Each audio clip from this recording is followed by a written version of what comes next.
Assalamualaikum warahmatullahi wabarakatuh. Alhamdulillah wassalatu wassalamu ala Rasulillah wa ala alihi wa sahbihi wa mawala amma ba'd. Ikhwati fillah, sahabat muslim dimanapun antum berada, alhamdulillah kita bersyukur kepada Allah setelah melaksanakan ibadah puasa sebulan penuh dan melaksanakan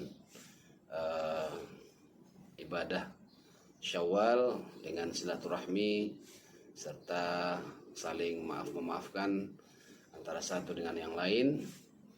Pada kesempatan ini kita akan melanjutkan kajian fikih ruqyah kita yang saat ini masih membahas tentang rukun yang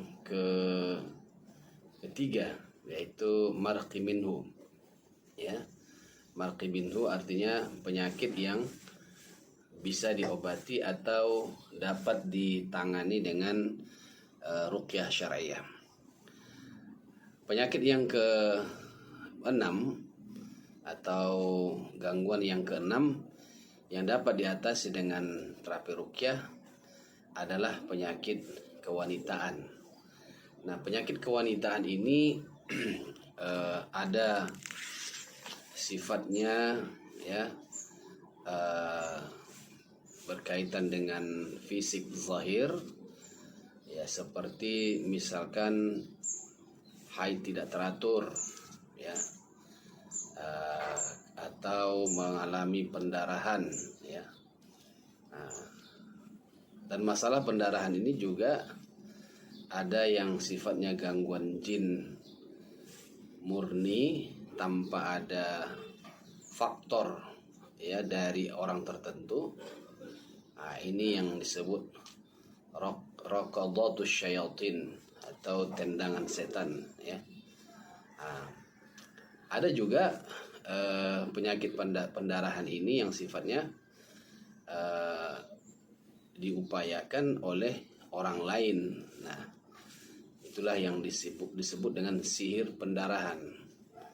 Jadi ada beberapa kasus, ya, di mana seorang wanita mengalami pendarahan tanpa sebab, ya. Ternyata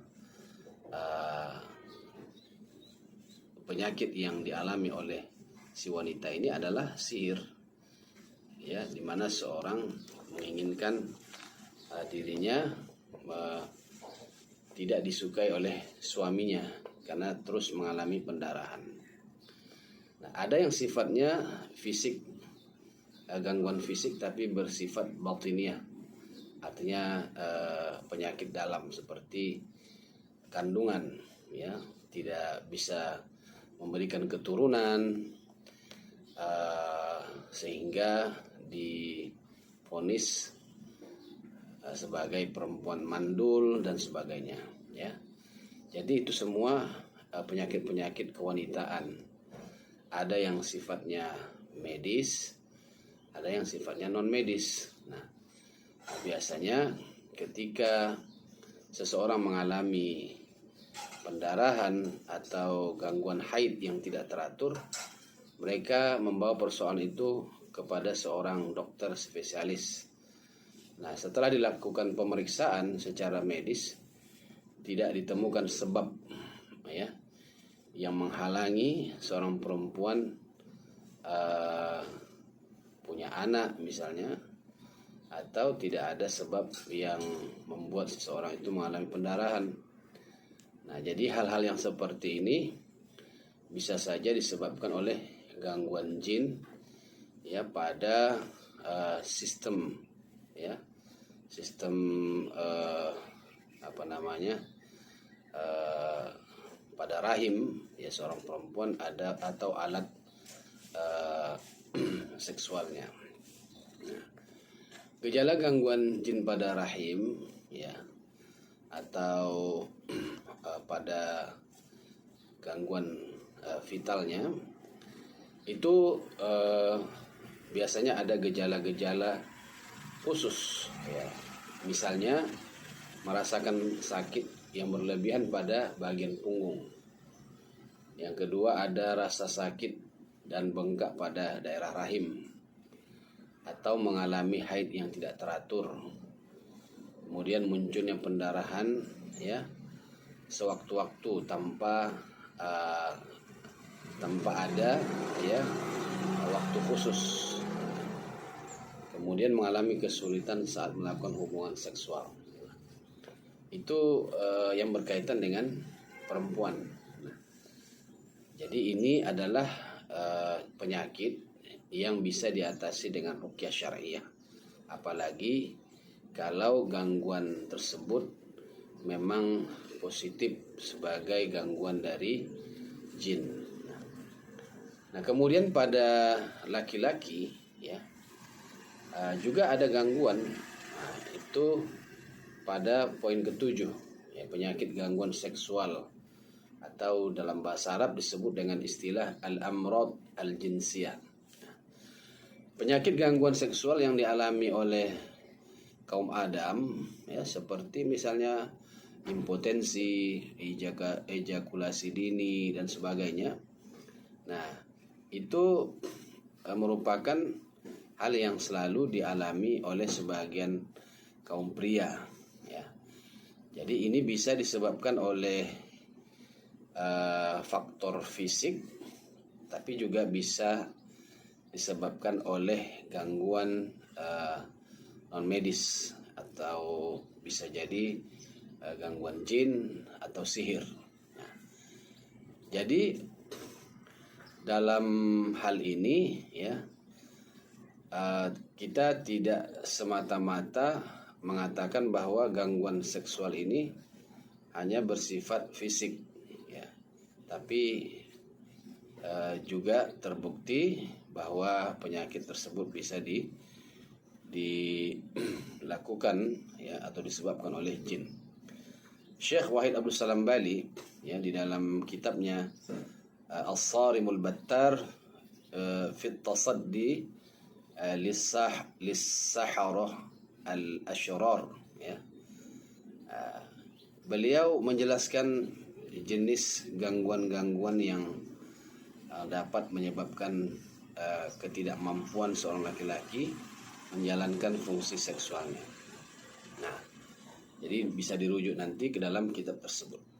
Nah, jadi ruqyah syariah merupakan salah satu cara yang dapat digunakan untuk mengatasi gangguan tersebut. Dikombinasikan pun boleh dengan cara-cara yang tidak bertentangan dengan prinsip-prinsip ruqyah itu sendiri. Nah, jadi selain ruqyah, misalkan